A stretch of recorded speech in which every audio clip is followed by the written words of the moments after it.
Hello everyone, this is Lean and welcome back to the Crafty Meraki YouTube channel. Today I have a really simple but joyful Happy Mail card to share with you using the Hugs Shadow Word from Crafty Meraki and the Dancing Feathers die. So first of all, I took a piece of printer paper, really thin paper, really cheap, and I also took some stick it adhesive sheets. And I'm tracing here how big I need the size to be to have an A2 size covered, and I'm going to use partially this sheet of stick it adhesive. Now I'm removing one side of the adhesive and then I will place it on top of my printer paper.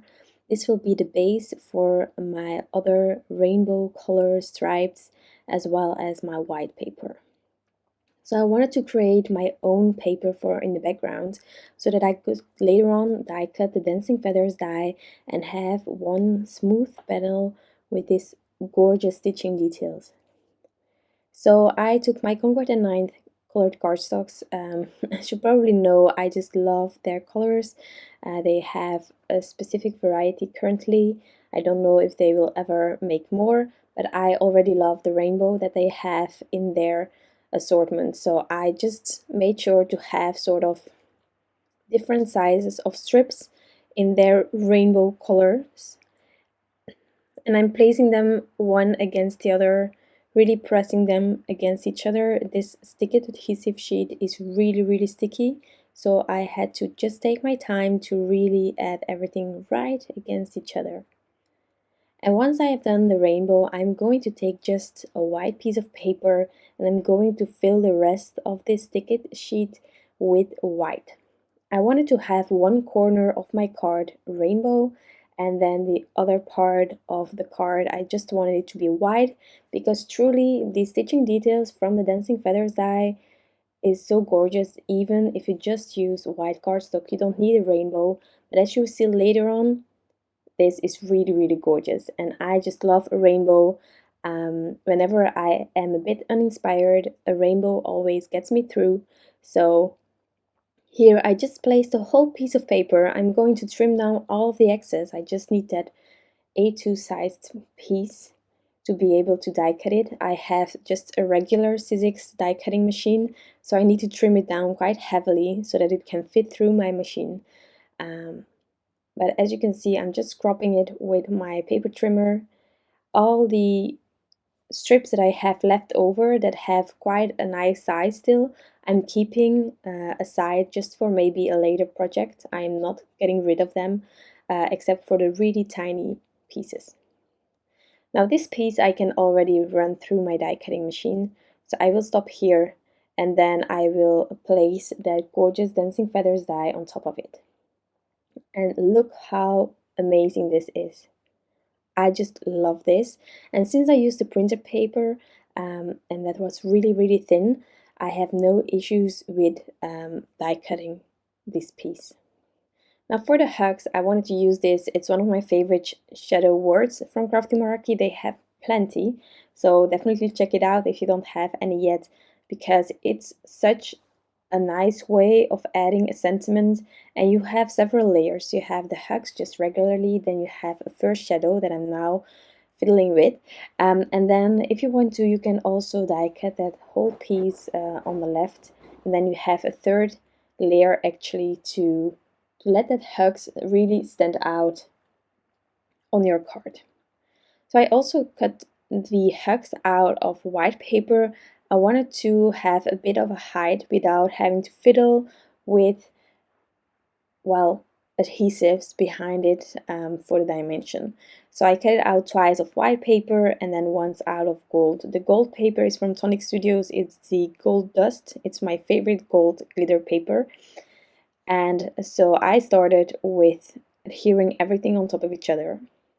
And I thought that I was going to only use this hugs and not any of the shadows that are also in the, well, hugs shadow word die.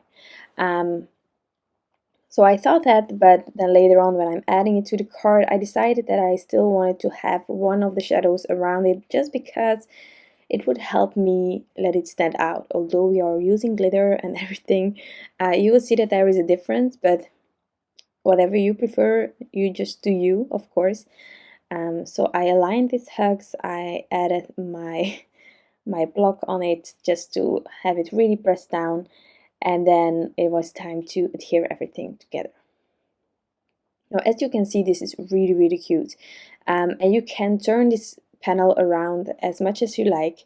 I wanted to have the top corner to have the rainbow, so it was limited for me, but if you prefer a horizontal card, then that's definitely an option with this as well. And if you have other shadow words that might be bigger, then that's definitely also really nice to use with a design like this. So I tried to line it up centered using my T-square ruler to have it also straight. And then I thought, well, you can keep it like this, or maybe it's nice if I add the shadow around. So I decided to do that. Normally, if I am doing the shadow as well, I first add the shadow and then I add the word, I just inlay it. But since I first thought not using the shadow, I wasn't able to inlay it. So I am going to fiddle a bit with it, add it all around, searching for the inner pieces that I already threw away, and I'm going to add it around the hugs, the glitter hugs. And as you can see in that rainbow, the white really helps with the hug standing out from the rainbow that I have in that corner. So I'm really glad that I added it. And then on the other part of the hugs, we have white on white, so that's also really nice. So I still had some pieces there on the top of my screen here, but not everything. So I had to search in my paper bin already because the innards for the H weren't there anymore. But I found them quite quickly because, well, I was doing this card all at once. So there that is, and then I'm just going to inlay it like that. Now I was thinking maybe I can add some embellishments, and of course Crafty Meraki has some gorgeous gems. I was doubting between the gold and the citrine.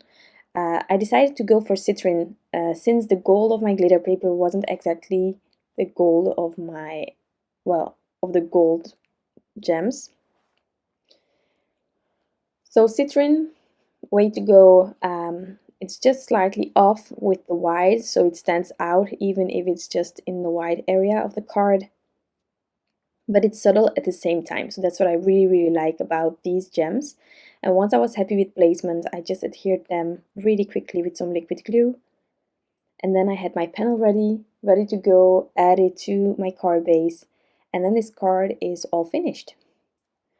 So in the end, this was a really simple card. I also have some strips left over, so it's really easy to recreate, maybe change up the word and have a completely different card. You can also, if you want to, add a tiny sentiment right below or on the side of the hugs. But I decided to leave it like this. If I want to, before I send it out, I can still add that. But that this way I have all the options still open. It can be a birthday, it can be Happy Mail, and it's a rainbow.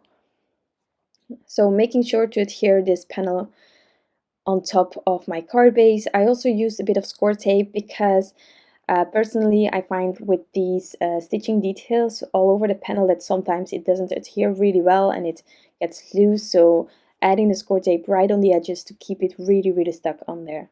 And that's my card. I just love the details. I love the rainbow from Concord and 9, and I love the gold glitter on top of it. I hope that you enjoyed this video and that I could inspire you to maybe try something similar. I want to thank you all for stopping by, and I wish you an incredible day. Bye!